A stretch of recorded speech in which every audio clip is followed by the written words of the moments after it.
Graças te damos, Senhor.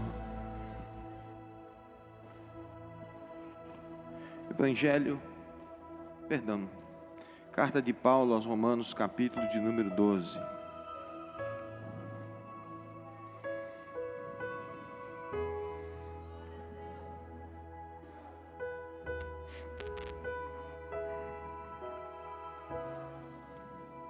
Carta de Paulo à Igreja de Roma, capítulo 12.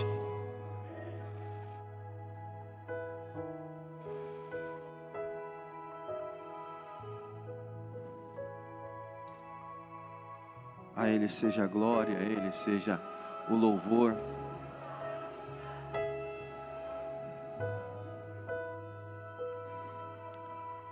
Quem achou, diga amém. Versículo 2 diz assim: Carta de Paulo aos Romanos, capítulo 12, e o versículo de número 2.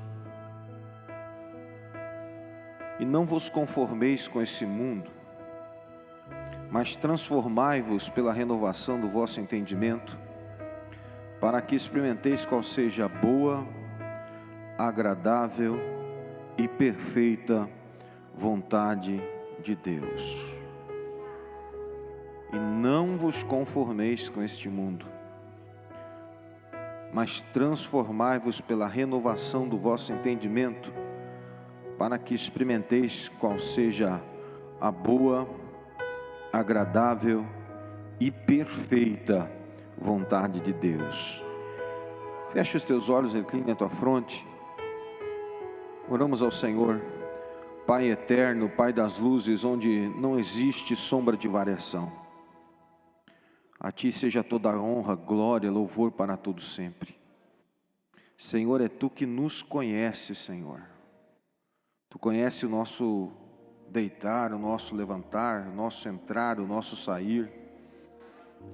Senhor, não há como nós escondermos qualquer coisa da Tua presença, Senhor. O salmista Davi escreve no Salmo 139, questionando-se a si mesmo, dizendo: da onde me esconderei eu, Senhor, da Tua face? Então, Senhor, nós queremos, Senhor, nessa noite abrir o nosso coração, Senhor, e pedimos, Senhor, que a Tua misericórdia venha sobre nós, porque só Tu és potente, Senhor. E nós rogamos, Senhor, que Tu nos dê graça, misericórdia nessa noite, Senhor, para que possamos caminhar segundo o Teu querer e a Tua vontade, Senhor. E precisamos, Senhor, sermos sensíveis ao Espírito Santo de Deus. Por isso colocamos a vida de cada um dos nossos irmãos, quer os que estejam aqui na igreja participando fisicamente, pela oportunidade que nos tem concedido o Senhor, aqueles que estão nas suas casas, ou em qualquer lugar acompanhando as transmissões que estão feitas pelos nossos canais, Senhor. A Tua bênção também os encontre, Senhor. Muito obrigado, Senhor, em Cristo Jesus nosso Senhor. Amém e amém, Jesus. Podeis assentar, meus irmãos.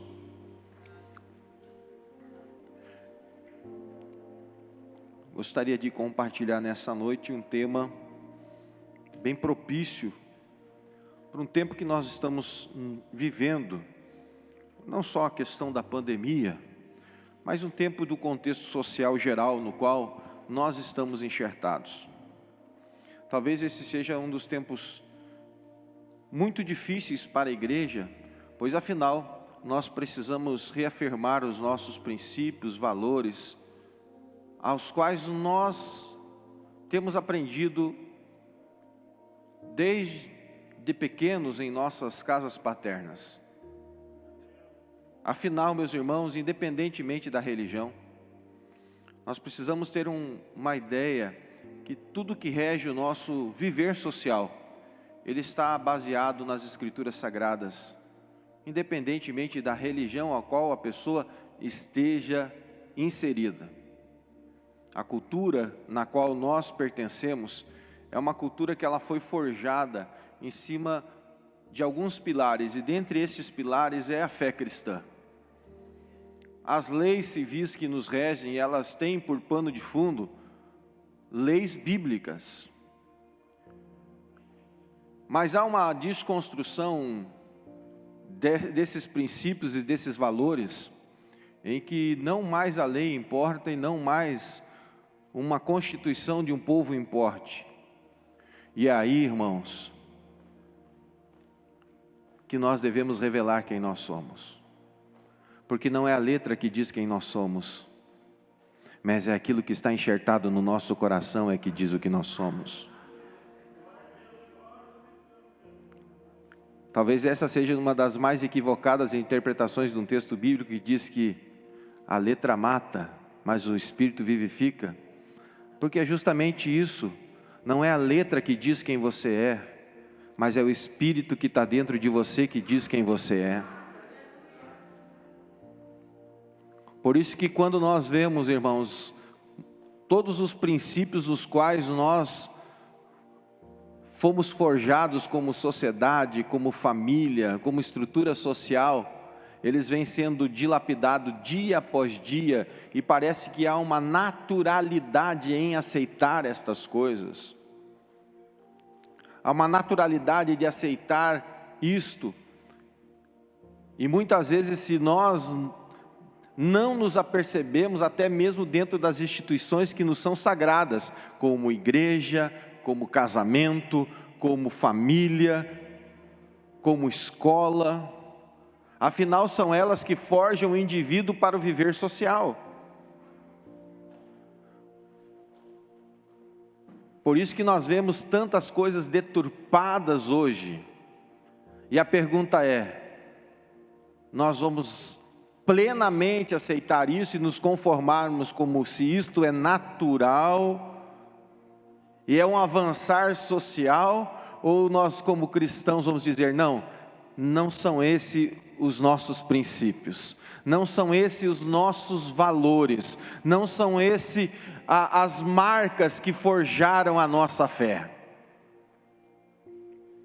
Por isso que quando Paulo, ele escreve essa carta aos irmãos em Roma, Roma é uma sociedade baseada numa cultura latina, mas com uma grande inserção de costumes, teologia, princípios gregos.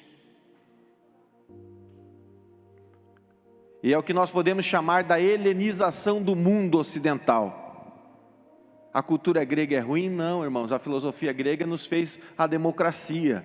Mas quando, olha que coisa maravilhosa, por isso que nós temos alguns princípios que geraram a cultura ocidental. Bom, isto é bom.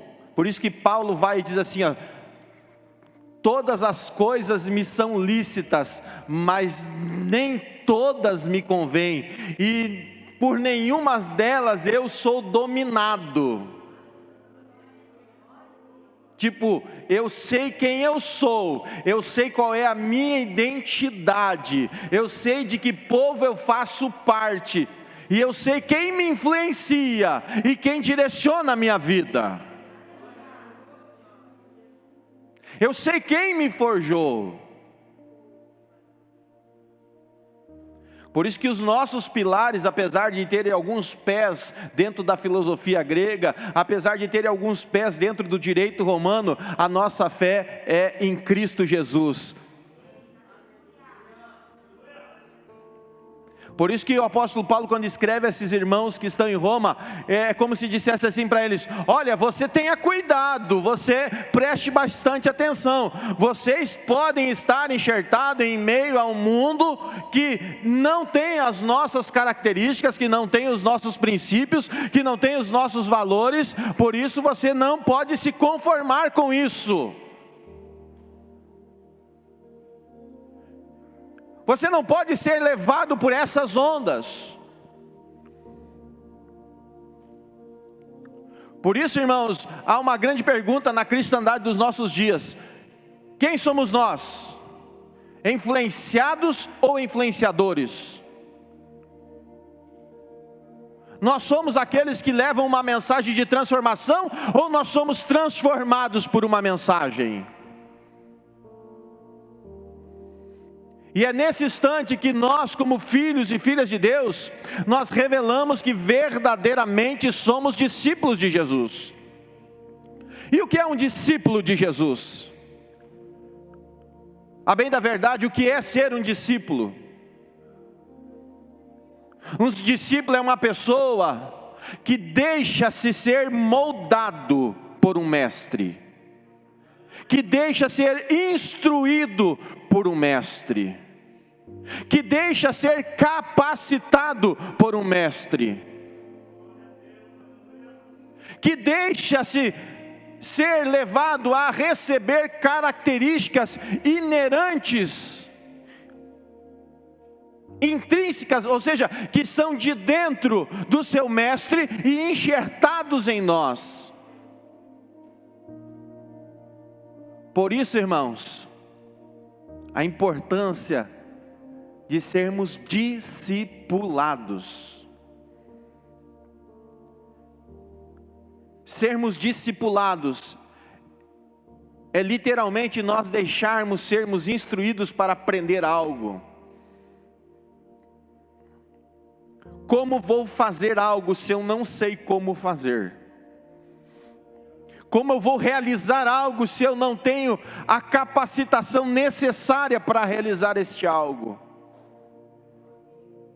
Por isso que Tiago ele vai instruir aos seus ouvintes, aos seus leitores, aqueles que ouvem a respeito da sua carta, aqueles que leem a sua carta, e ele diz: olha, aquele que não tem sabedoria, peça a Deus, que Deus dá de graça. Ou seja, deve haver uma busca incessante, porque eu só vou conseguir fazer algo se eu souber como é feito o processo. Aprender é um processo, é recebermos esse processo de Deus em nós, até que nós sejamos literalmente transformados. Aquilo que Paulo vai dizer, em estatura de varão perfeito, nós vamos ser discipulados pelo processo de Deus em nós. É a mesma coisa que eu dissesse para os irmãos aqui, porque não é natural nosso aqui do sul, né? É natural da terra do pastor Nelson. O pastor Nelson estiver me escutando, nos assistindo, um abraço, e ele vai lembrar desse prato culinário lá da terra dele. Eu chegasse aqui para os irmãos e dissesse: irmãos, preparem um barreado para nós. Quem é que sabe que prato é esse? Nenhum dos irmãos aqui conhece. Alguém já ouviu falar nesse prato típico? Não? Já? É um prato típico da terra do pastor Nelson, lá da cidade de Morretes, no Paraná. Natural do Paraná. E eu disser para você: irmão, preparem esse prato para nós. Você vai dizer: nem sei o que é. Eu teria que aprender o processo. É um prato de uma carne cozida, com aipim, com tomate, com alguns temperos típicos ali daquela região, dentro de uma cumbuca feita de argila, e aquilo é tampado e lacrado com uma pasta, uma farinha, parece uma massa de pão, que coloca na borda daquela panela, e eles colocam no chão, e colocam lenha por cima, e vai botando fogo com lenha em cima daquele negócio, até que fique pronto. Aí tiram aquela cumbuca, aquela panela de argila, de dentro do fogo ali, e está pronto o tal do barreado.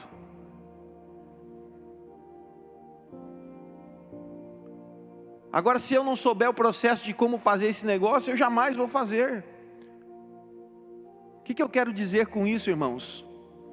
Às vezes nós nos dizemos e nos identificamos como discípulos de Cristo, mas eu não tenho as características, nem os processos e os ingredientes de Cristo em mim. Como é que eu posso dizer que eu sou parecido com alguém se eu não tenho nenhuma das características de filiação desse alguém? Como é que eu posso dizer que eu sou um discípulo de Jesus se eu... vou pegar pesado, irmãos. Se eu me pareço mais com os filhos do mundo do que com os filhos de Deus. Se as minhas posturas, o meu comportamento, o meu agir, e eu não estou falando aqui de roupa, irmãos, porque tem gente que já pensou em roupa. O pior, irmão, não é o que você veste, o pior é da maneira que você age, da maneira que você se comporta, da maneira que você negocia, da maneira com que você fala, da maneira que você age com o seu próximo, com o obreiro da igreja, com o seu pastor, com o seu pai, com sua mãe, com seus colegas de trabalho.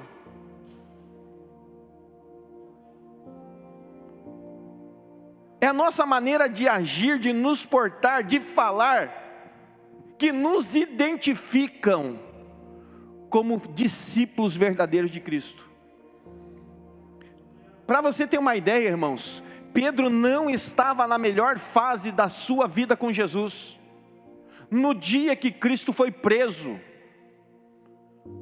levado para ser julgado na casa de Caifás, na casa de Pilatos, na casa de Herodes, Pedro não estava no seu melhor dia. Ele leva consigo uma espada, corta a orelha de Malco, se esconde nas sombras, acompanha Jesus de longe. Mas quando ele senta perto de uma fogueira e a fogueira ilumina o rosto de Pedro, uma mulher olha para ele e diz: você é um dos discípulos dele. Não, não sou. Mas você tem a mesma aparência, rapaz. Sai, volta, daqui a um pouco se achega de novo. A Bíblia não relata o que ele diz, mas a pessoa identifica ele como um discípulo de Jesus pelo jeito que ele fala. Mas você fala igual a ele. Isso que Pedro não estava nos melhores dos seus dias de relacionamento com Cristo. Imagina se as pessoas identificam Pedro nesse estágio da sua vida relacional com Cristo, não estando nos melhores do seu dia. Imagina aquele dia que Pedro foi cheio do Espírito Santo, em Atos dos Apóstolos capítulo 2, e agora não é mais, aquele Pedro é definitivamente enterrado, e surge agora um Pedro identificado 100% com o Espírito Santo.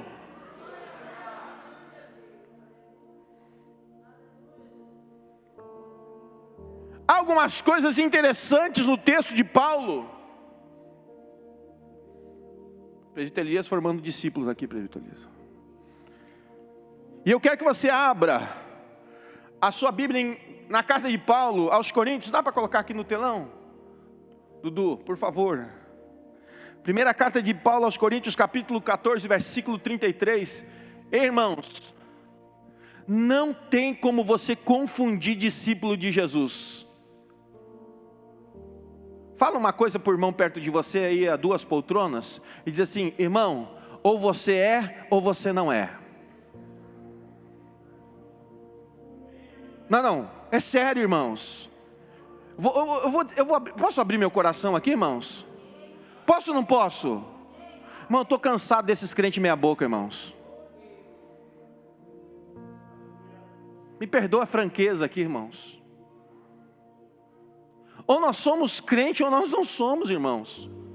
Bota uma coisa na tua mente: igreja, apesar de nós termos relacionamento social na igreja, apesar de nós agora, graças a Deus, à medida com segurança, vamos começar a promover mais os nossos relacionamentos sociais, vamos voltar às atividades de jovens, nós vamos voltar às atividades para adolescentes, para crianças, os nossos cultos infantis, vamos começar a investir nos nossos projetos sociais, vamos começar com toda a segurança, os protocolos que sejam necessários. A igreja precisa voltar a avançar, a igreja precisa voltar a caminhar, a marchar, amém, irmãos? Chega de estar parado. Quem concorda com isso, levanta a mão e dá glória a Deus. Mas a igreja, irmãos, é lugar de discípulos de Jesus que querem ir para o céu. A igreja não é clube social, a igreja não é clínica, a igreja não é consultório psiquiátrico, a igreja não é consultório de psicologia, a igreja é lugar de que quem quer aprender para ir para o céu. A igreja pode fazer isso tudo? Pode, mas esse não é o foco, irmãos. Pastor, eu posso ir na igreja aprender como ser próximo? Pode, irmãos, mas esse não é o objetivo da igreja, porque Jesus vai vir e você vai ficar. E se não dá para dizer glória a Deus, irmão, diga misericórdia, Senhor, da minha vida, porque eu não quero ficar.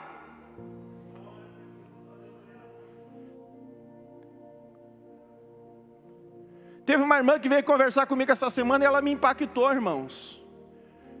E eu disse: Jesus, me dá um coração igual dessa mulher. Porque ela está passando por alguns problemas na sua vida. E ela disse: pastor, eu tenho alguns problemas que eu preciso resolver. Na sua área financeira. E ela disse assim: se Jesus vier, pastor, eu vou ficar. E eu não quero ficar. Eu não quero ficar. Irmão, que coisa tremenda. Que coração é esse desejoso que nada impeça a sua vida de subir com Jesus? Então, irmãos, olha o que diz o apóstolo Paulo. Colocou no telão aqui para mim, por favor? Coloca aqui que eu vou ler aqui no telão.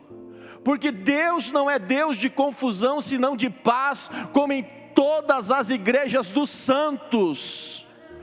Não tem confusão, irmãos, de ser ou não ser. Não tem dúvida se eu sou ou não sou. Ou eu sou ou eu não sou. Ou eu sou um discípulo de Jesus e eu vou produzir na minha vida. E aí eu quero que você abra a carta do Evangelho de João, a carta de vitória do nosso Senhor Jesus Cristo através de João, capítulo de número 15. Que o Espírito Santo me lembra agora e não está aqui onde eu anotei.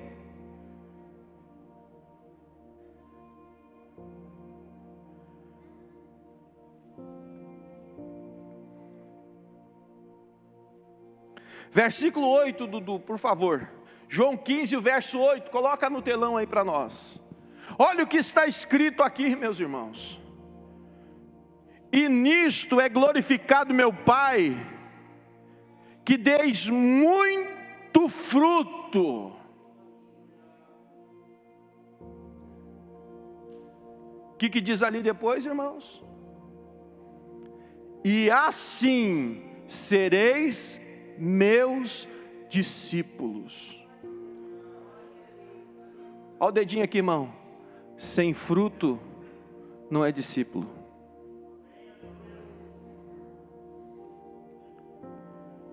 E você produz fruto não é para você.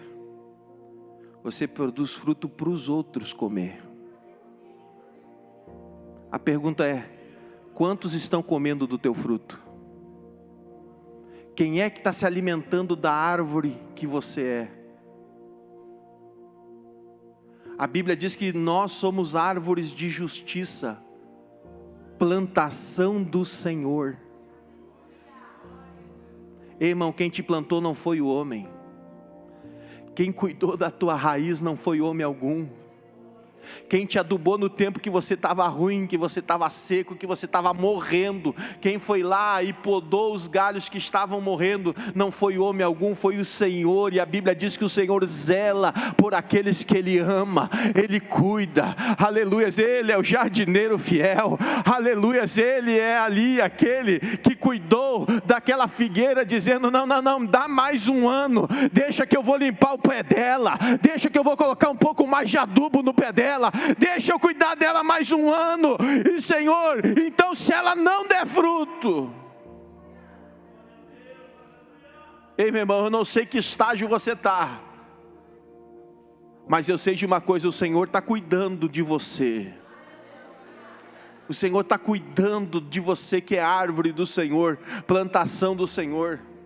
Mas é impossível, irmãos, um autêntico discípulo do Senhor Jesus não produzir fruto. E qual é a característica, irmãos?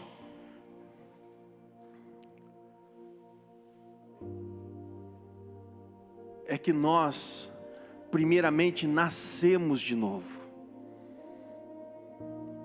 Um discípulo, ele passa pelo processo do novo nascimento em Cristo Jesus. É impossível, irmãos, um verdadeiro discípulo. Por isso que eu falei de Pedro ali no início. Pedro, ele passou pelo processo de transformação a culminar no novo nascimento em Cristo Jesus, através do Espírito Santo de Deus, o enchendo, o capacitando. Por isso que Paulo fala na carta aos Coríntios, capítulo 15, eis que as coisas velhas são passado, estão no passado, e tudo se fez novo. Deixe o passado no passado, irmãos. Passado você não muda, passado você não transforma, passado você não acrescenta um minuto a menos a mais. Passado é passado, o que importa é o que você decide com Cristo, agora, já nesse momento, e diz: eu vou viver uma novidade em Jesus, eu vou viver algo novo em Jesus, eu vou viver, aleluias.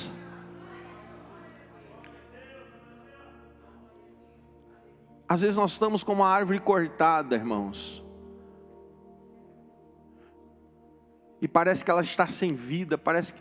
Não, irmãos, o nosso Jesus é um especialista em dar vida, em fazer a árvore brotar de novo. Hebreus capítulo 13, versículo 5, abra sua Bíblia aí comigo, por favor. Hebreus capítulo 13, versículo de número 5, olha o que está escrito aqui. Há uma promessa de Deus para a minha e para a sua vida.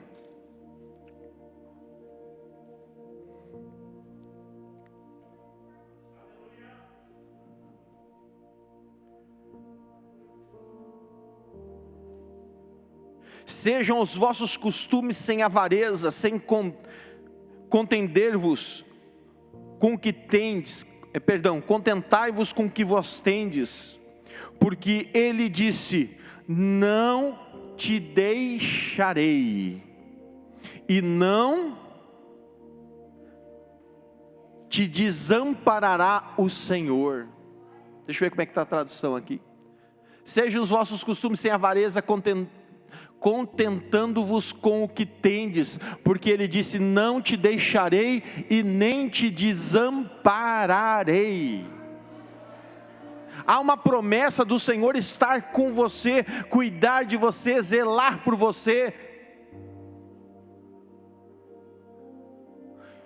O que eu entendo com esse texto bíblico, irmão? É aquilo que Jesus instrui aos seus discípulos quando eles estavam andando. E você imagina, irmão, se os discípulos andando com Jesus, eles ficavam ansiosos pelas coisas do cotidiano, imagina você. Nós não vamos ficar ansiosos, preocupados às vezes pelo nosso cotidiano, com as coisas do nosso viver, vamos, mas o que vem o Senhor diz? Por que você está ansioso? Aí vem Pedro e diz: pega toda essa tua ansiedade, pega isso que... O que é a ansiedade, irmãos? A ansiedade é uma preocupação exacerbada ou grande demais pelas coisas que ainda não aconteceram. Ou seja, eu estou me escabelando, eu estou ficando doente, eu estou ficando problemático, e o negócio nem aconteceu ainda. Ou seja, nem acabou o feijão na lata, nem faltou carne na mesa, não gastou nem o calçado, não acabou nem ainda alguma coisa na minha vida, e eu já estou preocupado. Não aconteceu nada ainda na minha casa, eu não tive problema nenhum na minha casa, eu não estou tendo problema na minha vida, e eu já estou preocupado que vai ter problema. Vai rolar um estresse no meu casamento, vou ter um problema com meu filho. Aí vem Pedro e diz: pega tudo isso e lança aos pés do Senhor, lançando sobre Ele toda a vossa ansiedade, ou seja, toda a preocupação futura, toda a ansiedade pelo futuro que ainda não aconteceu, ou seja, toda a preocupação pelo aquilo que ainda não veio à existência, e larga na presença do Senhor, porque é só Ele que sabe o dia de amanhã, meu irmão, é só Deus que conhece o teu futuro, nem você, nem o diabo, nem ninguém conhece o dia de amanhã na sua vida. Oh, glória a Deus. Então por que você vai se desesperar? Por que você vai se preocupar por algo que ainda não veio à existência? E o novo nascimento significa exatamente isso, irmãos. É aquilo que Paulo diz: não vivo mais eu, mas Cristo vive em mim. Ele vive em mim. E aí, se Cristo vive em mim, irmãos, eu vou me preocupar? Eu vou estar preocupado pelas coisas que me cercam, que me rodeiam? Nem no tempo presente, em nome de Jesus. A tua postura, irmão, irmã, de um novo nascido, daquele que tem comunhão com Deus, é a certeza que quem garante a vitória não é você, é o Senhor. Quem garante a chegada no porto seguro não sou eu, é o Senhor. E eu apenas estou caminhando atrás do sumo pastor de João capítulo 10, que me conduz aos pastos verdejantes, que é a porta da salvação, e quem passa por ela verdadeiramente é alimentado. Oh, glória a Deus. Segunda coisa importante, meu irmão, que o cristão que é literalmente inconformado, ele tem percepção. Não é as coisas, irmãos, que me cercam, que me rodeiam. Aleluias. Que vão influenciar a minha jornada e a minha decisão. Mas é aquilo que eu recebo da parte de Cristo na minha vida.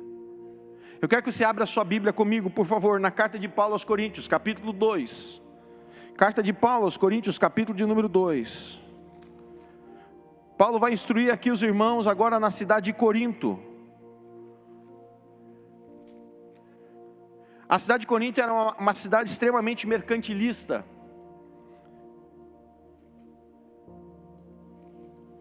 Era uma cidade que havia um fluxo de mercadorias por causa do seu porto, e que fazia ligação tanto à Europa quanto à Ásia. E o turismo sexual na cidade de Corinto era enorme, mais somado aos cultos gregos que eram praticados na cidade de Corinto. Aí você já imagina o nível desta cidade chamada Corinto. Só que em meio, irmãos, a uma cidade extremamente pecaminosa, havia uma igreja extremamente santa. E Paulo diz isso na carta aos Romanos, dizendo: aonde abundou o pecado, superabundou a graça de Deus. Não é porque você vive em meio, irmãos, ao pecado que você tem que se contaminar com ele.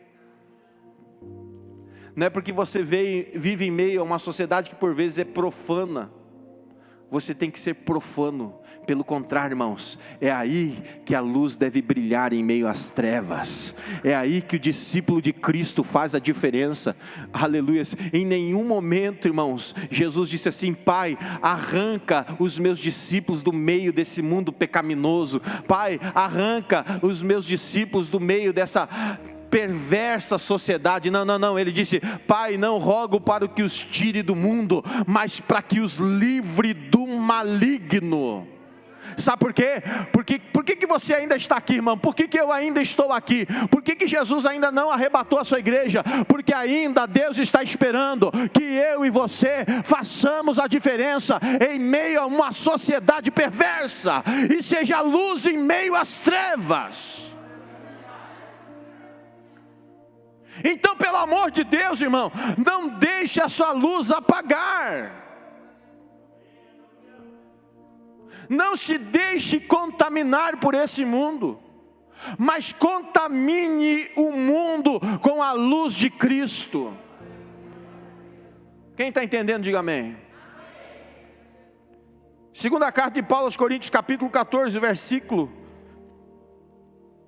primeira carta, irmãos, capítulo de número 2, e o versículos 14 e 15. Olha o que diz aqui a Sagrada Escritura.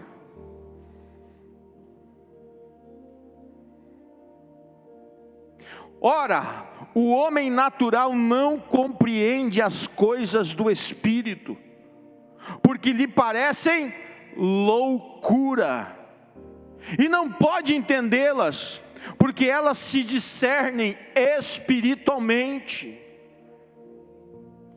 Ou seja, o crente tem uma percepção que o mundo não tem, mas o que é espiritual discerne bem tudo, e ele de ninguém é discernido.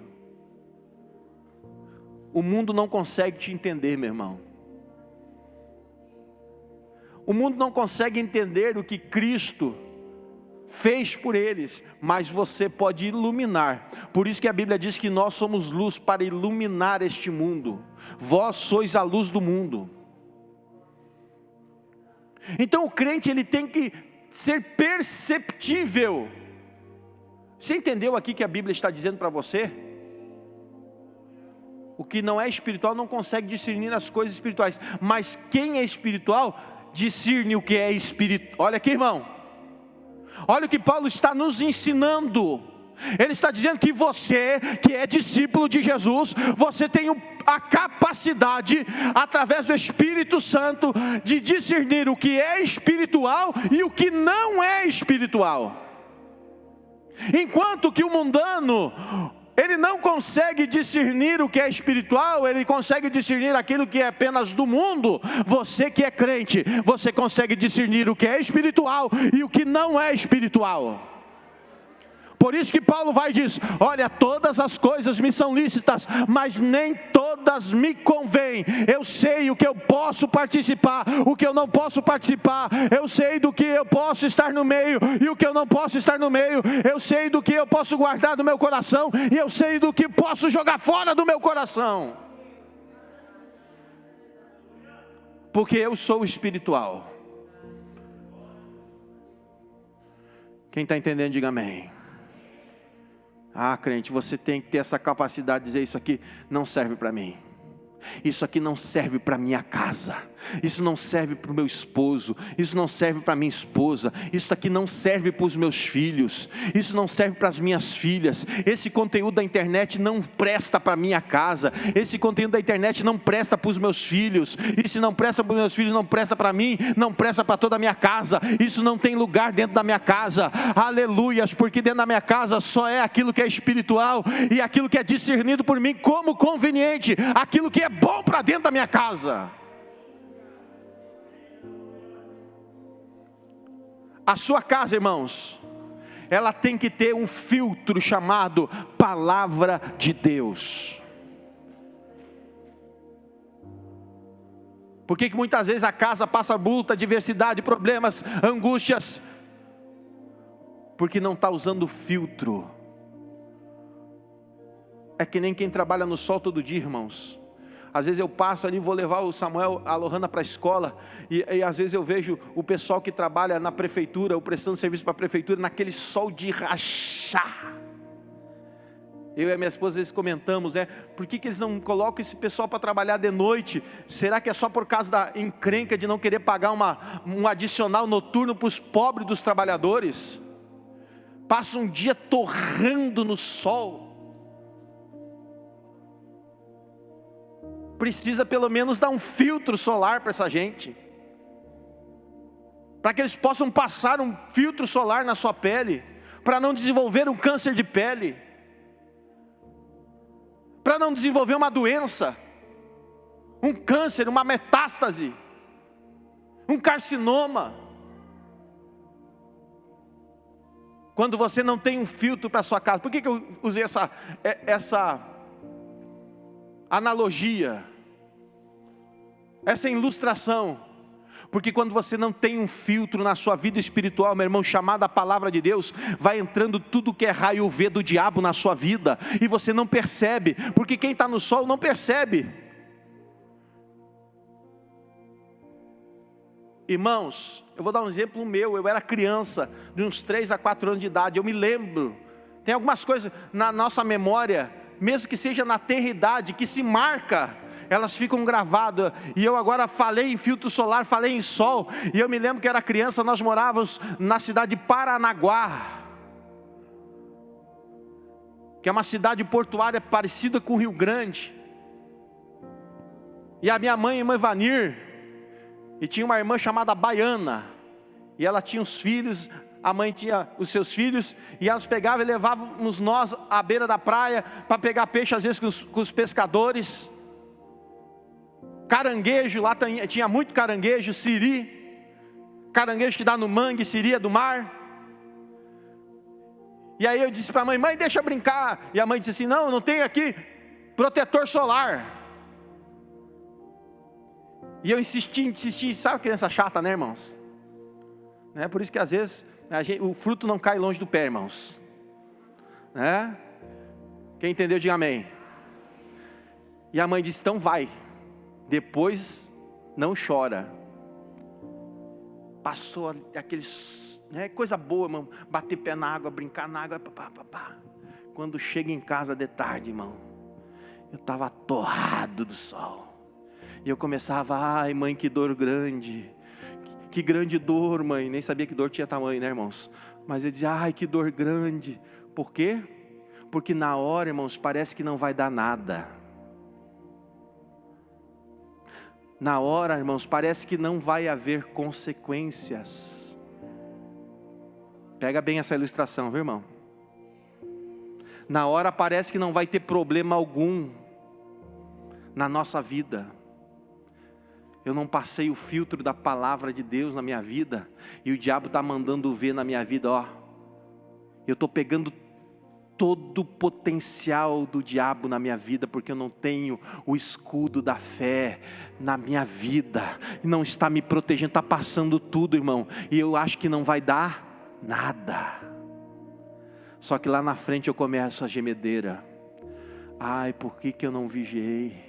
Ah, por que eu não cuidei da minha esposa? Ah, por que eu não cuidei dos meus filhos? Ah, por que eu não levei meus filhos na escola dominical quando tinha escola dominical? Ah, por que eu não levei meus filhos jovens na classe de jovens quando o Osiel e a Silva se esforçavam todo domingo de manhã aqui, 8 horas da manhã, irmão, faça sol, faça chuva, estava aqui na igreja para dar o estudo para os jovens? Por que eu não levei a minha esposa para o culto das mulheres, para ela ser influenciada pelas mulheres da igreja? Por que eu não levei o meu marido para a rede de homens, para o culto de oração, para dobrar o joelho e ser um homem temente a Deus? Ah, por que eu não fiz isso?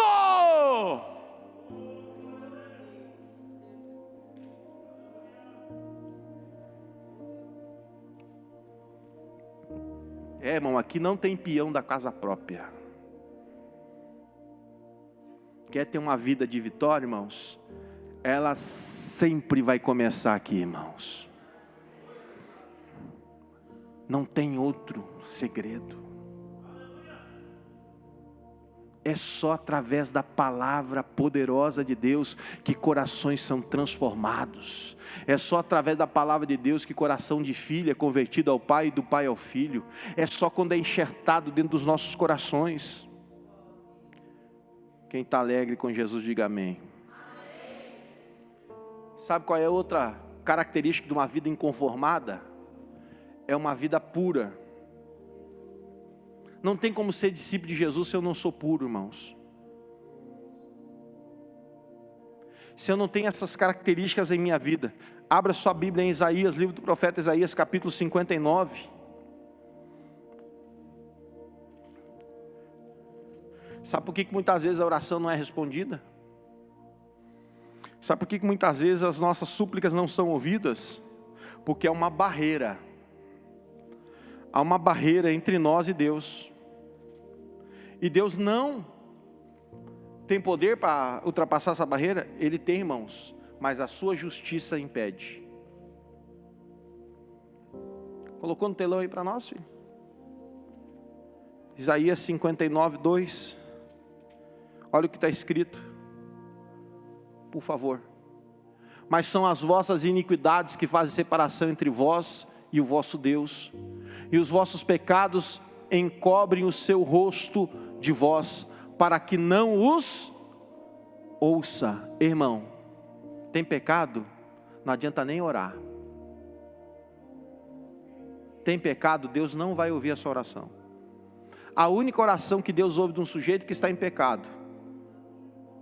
E aqui eu vou falar mais especificamente, que a palavra pecado aqui vai reportar a iniquidade, que é pecado consciente. Por quê, irmãos? Porque, repito aqui algumas coisas que eu já falei nas mensagens. O Velho Testamento não é um livro escrito para descrente.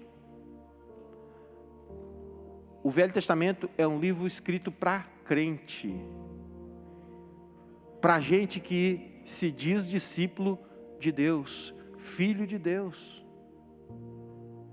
Ou seja, eu sei o que eu posso e o que eu não posso fazer. E uma vez feito, é iniquidade, é pecado de crente. Não é o pecado do mundano.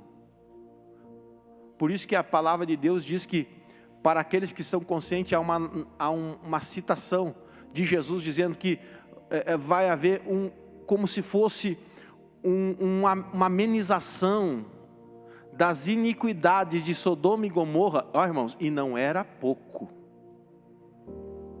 A iniquidade de Sodoma e Gomorra não era pouco. Não era só o pecado que muitas vezes é somente lembrado, que é a sodomia. Não. A perversidade era inerente dentro de Sodoma e Gomorra, que é o que estão querendo transformar a nossa sociedade.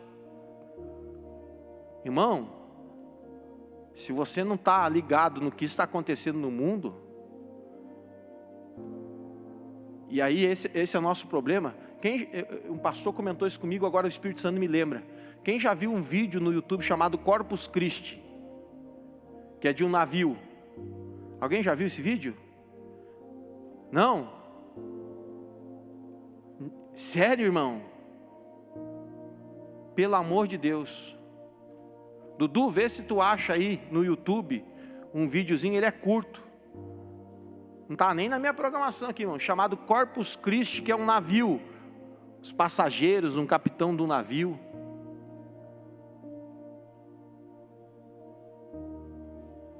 Irmãos, às vezes nós estamos aqui na igreja, a igreja é a arca. Lembra da arca de Noé? Nós estamos seguros dentro da arca, não estamos, irmãos? Aqui nós vivemos uma sociedade de paz, de família, de esposo, de esposa, de filhos. Amém?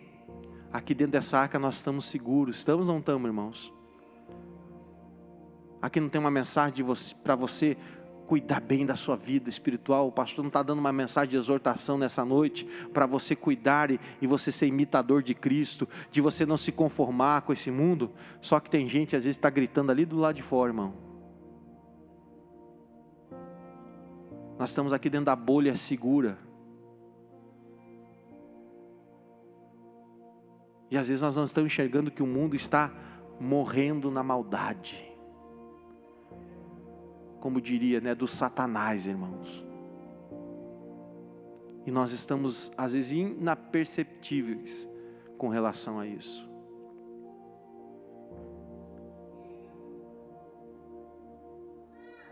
E às vezes nós temos o pecador mesmo.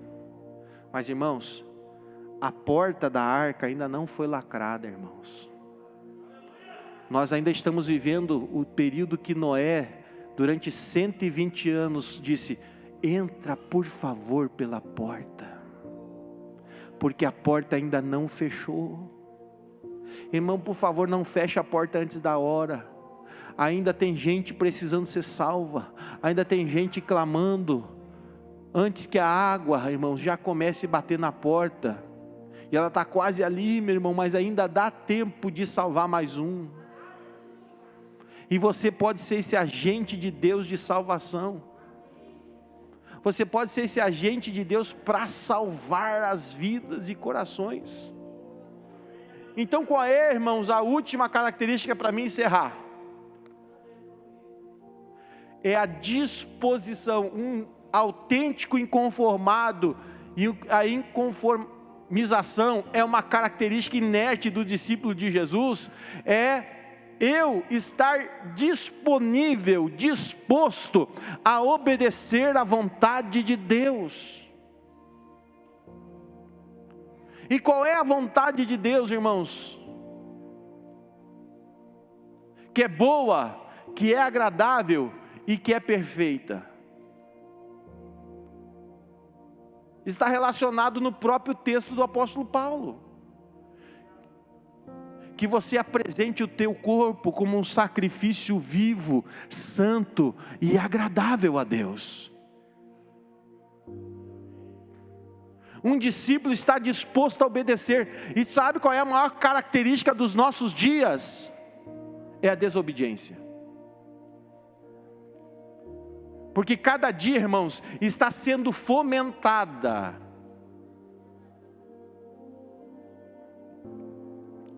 Teve um pastor de Santa Catarina que me convidou a fazer uma livezinha semana passada no Discípulos, e eu não fiz o Discípulos, fiz uma live com o pastor. Sobre um assunto muito importante. É complexo, é difícil, não dá para abordar ele uma hora de conversa, é difícil de você abordar, mas eu vou tentar dar um parecer para você, um resumo analítico, né, bem resumido, sobre verdade absoluta e relativismo. A verdade absoluta só é alcançada mediante a submissão. E nós entendermos, irmãos, que Deus, Ele trabalha com submissão. Sujeitai-vos, pois, debaixo da mão poderosa de Deus. Sujeitar é dizer o que, irmão? Estou aqui, Senhor. Faz o que Tu quiseres.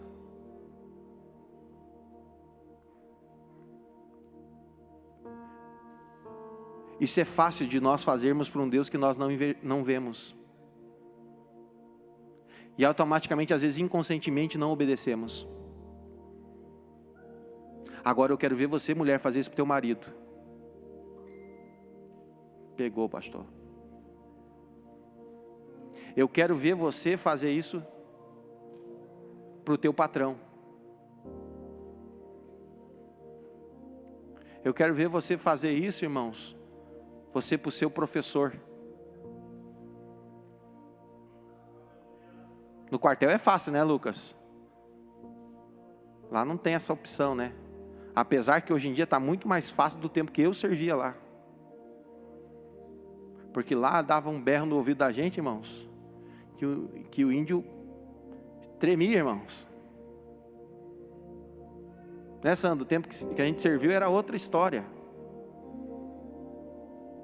Não tinha essas facilidades de hoje, não. Irmãos, por quê? Por que no mundo que nós estamos vivendo há esse relativismo da verdade? Há uma pregação do inferno.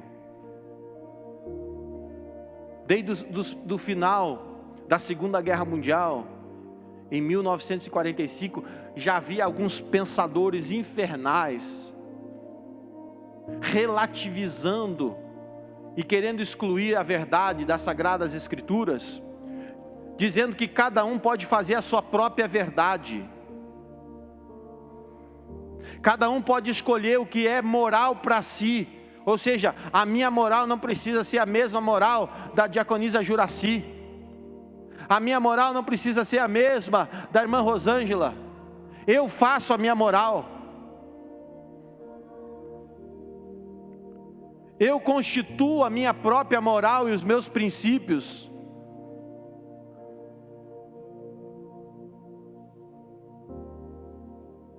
eu relativizo aquilo que eu acho que é verdadeiro. E quando eu faço a minha moral, para que vou me submeter a outro? Quando eu faço a minha verdade, para que eu vou obedecer a outro? Eu não preciso obedecer ninguém. E inconscientemente isso tem sido plantado nos corações. Aí eu não preciso obedecer o pai, eu não preciso obedecer a mãe, eu não preciso obedecer o patrão, eu não preciso obedecer o pastor, eu não preciso obedecer o professor. Com essa maldita implantação pedagógica de Gramsci, que colocou o professor no mesmo nível do aluno, o que ele fez com a autoridade do professor? Jogou na lata do lixo. Quando você desce os níveis de autoridade e você iguala as autoridades, não existe autoridade. Que autoridade existe se tudo está no mesmo nível, irmão Elias, previsto Elias? Que autoridade existe se você coloca todos no mesmo patamar? Não existe autoridade. E quem é que vai obedecer? Quem vai obedecer? Com Deus não é assim, irmãos. Por isso que nós vemos hoje no mundo societário uma desconstrução de tudo que é Deus. Deus não compactua com isso, irmãos. Porque Deus, irmãos, apesar de ser pai, Ele é autoridade. Ele é um modelo de autoridade paterna, em que Ele diz: você precisa se sujeitar. Porque no dia que você também for pai, você vai ter toda a sua casa em sujeição. Como é que eu vou querer que eu tenha uma família em sujeição, se eu não me coloco em sujeição? Como é que eu vou querer ter empregados em sujeição na minha empresa, se eu não me coloco em sujeição? Que é um sinônimo da palavra submissão. Irmãos, ser humano ele trabalha baseado em modelos. E se eu quero, meu irmão, se eu quero ser verdadeiramente discípulo de Jesus, eu tenho que entender que Jesus é a autoridade sobre a minha vida, e eu me submeto a Ele, e consequentemente tudo da minha vida vai trabalhando em modelos de submissão e sujeição. É assim que funciona. Agora nós estamos vivendo num mundo que tenta desconstruir isso na nossa mente, no trabalho, na faculdade, pela mídia. Essa mídia que não tem compromisso com a sua fé, essa mídia que não tem compromisso, irmãos, com a sua igreja, essa mídia que não tem compromisso com a sua ida para o céu, com esse modelo de família que não existe na Bíblia. Por isso que nós temos hoje, irmãos, famílias desestruturadas, nós temos hoje casamentos desestruturados, nós temos hoje filhos desestruturados. Pergunta para a irmã Silvia lá que trabalha com crianças.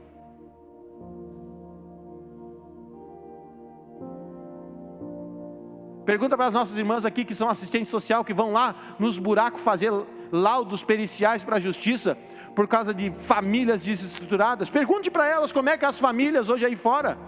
Dá graças a Deus porque a tua família está aqui dentro, meu irmão. Adore a Deus que teus filhos ainda estão. Então lute para que eles permaneçam.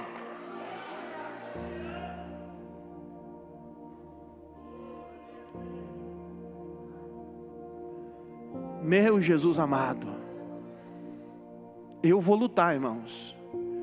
E se tiver mais uns 2 aí, 3 que queiram lutar comigo, irmãos, a gente já é um exército. Que maior é o que está conosco do que o que está no mundo, irmão. E o verdadeiro discípulo é esse, irmão. Eu não concordo com esse sistema que está aí.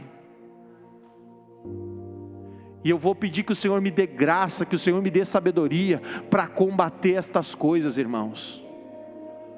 Porque maior é o que está conosco do que o que está no mundo. Aleluia, Jesus. Você pode adorar o Senhor nessa noite? Você achou o videozinho aí? Achou aquele do navio? Com a tradução, acho que tem a tradução junto. Tem? Dá para colocar com som aí para os irmãos verem? Dá? Olha que, não viram mesmo, irmãos? Isso eu já recebi, acho que mais de um ano atrás. Olha que interessante esse vídeo aqui, meus irmãos.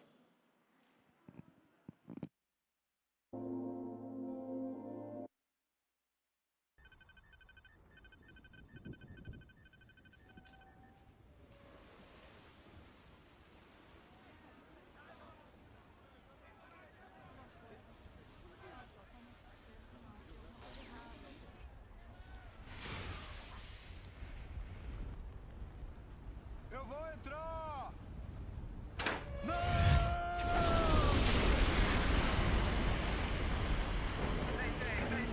Mayday! 1254, aqui é o Rosa Mary. Ocorreu uma explosão a bordo. Temos um incêndio, estamos em perigo. Temos somente alguns minutos. Câmbio! Câmbio, Rosa Mary, aqui é a guarda costeira. Todos os navios na vizinhança dos 44 graus norte e 127 graus oeste entrem em contato e preparem-se para prestar ajuda imediata. Câmbio! Guarda costeira 1254, aqui é o Corpus Christi. Estamos nas mediações e no percurso em direção ao Rosa Mary. TSE é de 7 minutos. Câmbio. Entendido, Corpus Christi. Estamos aguardando. Câmbio! Fairbanks! Senhor, temos um navio nas imediações, é o Corpus Christi. A ponte de comando informou que eles têm 62 tripulantes com 24 botes salva-vidas para lançamento. Ótimo. Dê as coordenadas e as especificações do manifesto do Rosa Mary imediatamente. Quero um relatório sobre a situação do Corpus Christi em 5 minutos. Sim, senhor.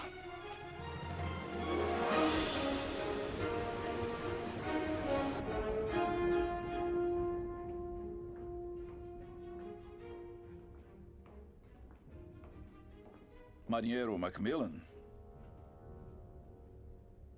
Que noite para o seu primeiro dia de serviço? Quem é você? Escolhas, Jack. Você, amigo, está para entrar no Vale da Decisão.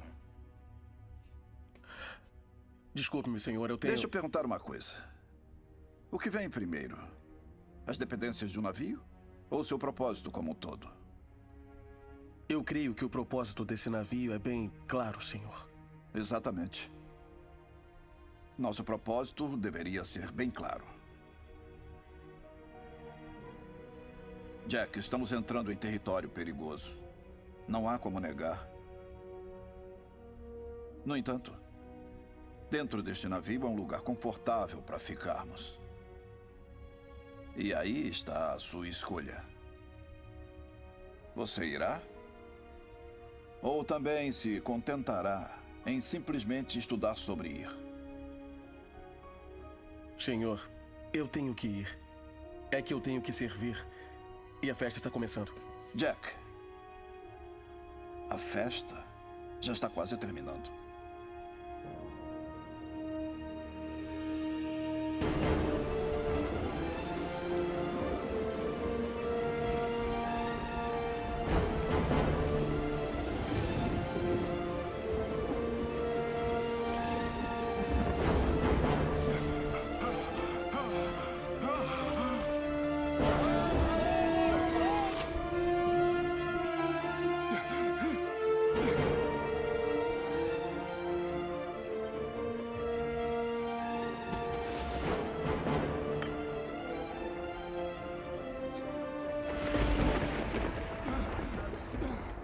Atenção, todo mundo!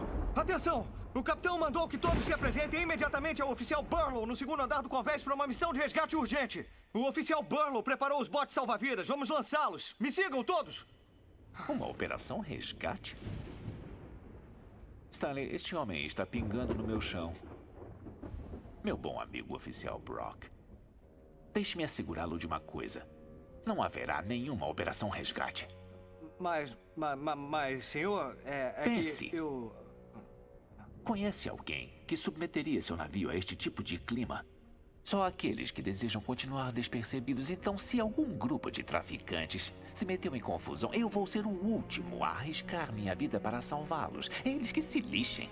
Mas, senhor, o propósito desse navio Eu sei perfeitamente qual é o propósito deste navio. Você quer matar todos nós? Não, mas é O que... motivo principal de estarmos dentro de um barco como este é que ele nos protege do que está do lado de fora. Isso não está claro para você, oficial Brock? Bom, talvez...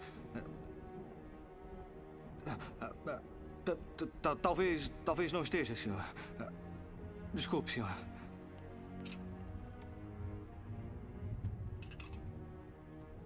Marinheiro Macmillan?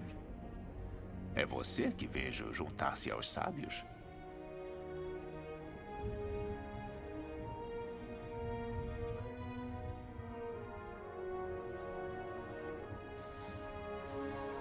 Aí vai alguém corajoso de verdade.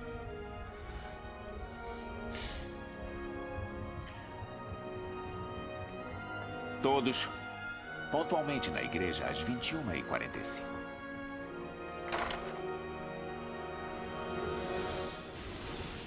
Ainda não estão aqui!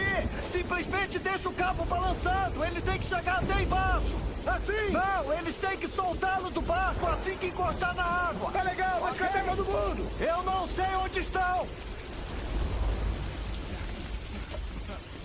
Oficial Barlow! Isso, já não era sem tempo, né? Não. O que é isso? São uns gatos pingados. Não. Pelo amor de Deus, você não entende? Eu acabei de preparar os 24 botes salva-vidas, tudo que tínhamos. E você me traz 6 pessoas? Sim, senhor. Está ciente de que é preciso pelo menos 2 pessoas para lançar um bote? Sim, Você quer dizer que estamos prestes a lançar 3 botes salva-vidas de um total de 24 para resgatar 76 pessoas? Você está ficando louco? Não, senhor. Aquelas pessoas só têm alguns minutos de vida nessa temperatura de água e você me traz meia dúzia de gente! Brock, o que está acontecendo lá em cima? Você nunca acessa eles por este bordo. Todo o projeto para um novo bote é baseado em puxá-los pela polpa do navio. Quer estar no convés com ondas de 4 metros, tirando alguém da água pela polpa do navio? Nem pode alcançá-los. Eu revisei isso com o Barlow por 3 semanas. Acho que é melhor você fazer o seu dever de casa. Pelo menos já esteve no novo salva-vidas. Devia estar feliz por não estar lá fora nessa chuva. Acho que está na hora do culto.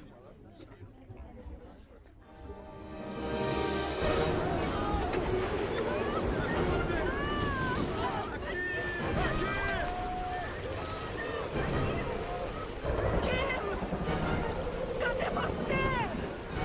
Onde você está?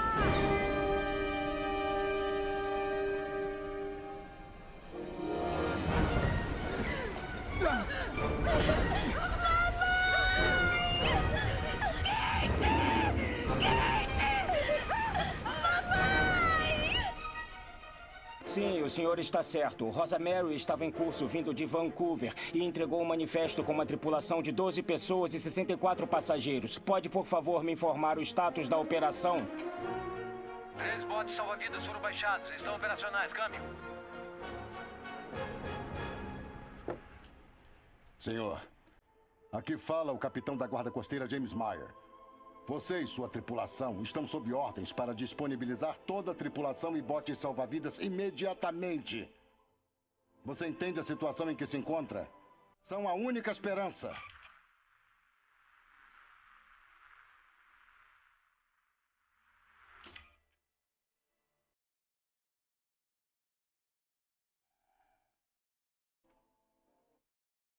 Eles têm o melhor navio que existe.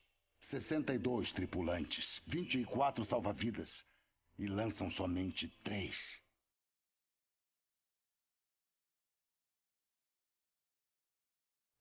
Mamãe, cadê você? Eu puxo você! Segura! Mamãe está indo! Por favor! Por favor!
própria imagem de Deus se refletia no homem como uma imagem de amor, até que as tormentas do pecado agitaram as águas e esse reflexo foi distorcido.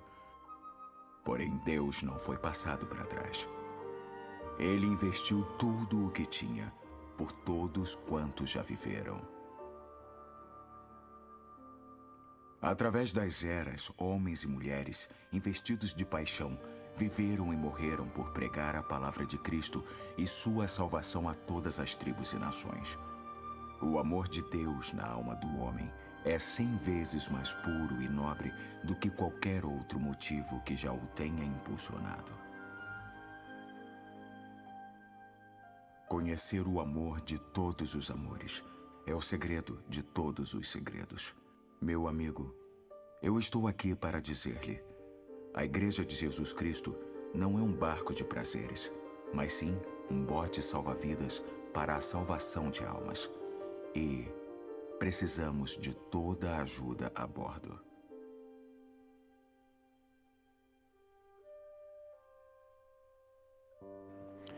Aleluia, Jesus. Fique em pé, irmão. Nós temos o melhor barco, o melhor equipamento, os melhores tripulantes. Quem será que vai se arriscar a sair na tempestade, né, irmãos? O verdadeiro discípulo de Jesus, irmão, está disposto. Quero que você coloque a mão sobre o seu coração nesse instante. E eu rogo a Deus que as características do discípulo de Jesus, de um inconformado, estejam na sua vida.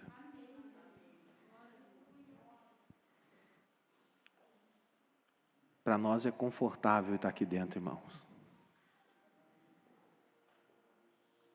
Agora Jesus está te chamando lá onde você trabalha, na sua faculdade, no seu emprego, na empresa, na sua casa, porque às vezes nós estamos perdidos dentro da nossa própria casa. E a gente não está fazendo às vezes nada.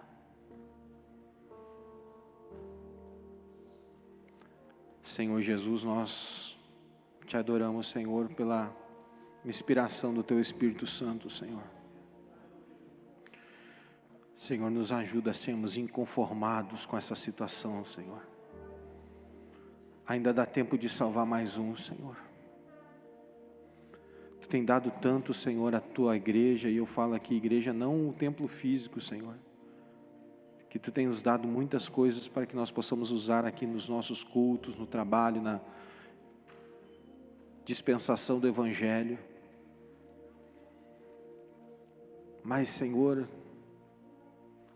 João 4 diz que os ceifeiros são poucos e os campos já estão brancos para a ceifa. E eu sei que, Senhor, se houver um coração que esteja aberto aqui nessa noite, Tu pode levantar obreiros aqui, Senhor. Tu pode levantar ceifeiros aqui, Senhor. Tu pode despertar ministérios aqui, Senhor. Tu pode ressuscitar ministérios, Senhor, que foram sepultados, Pai. Nos perdoa como igreja, Senhor, o corpo de Cristo. Tu não nos chamou para nos conformarmos com esse mundo, mas para transformar esse mundo, Senhor.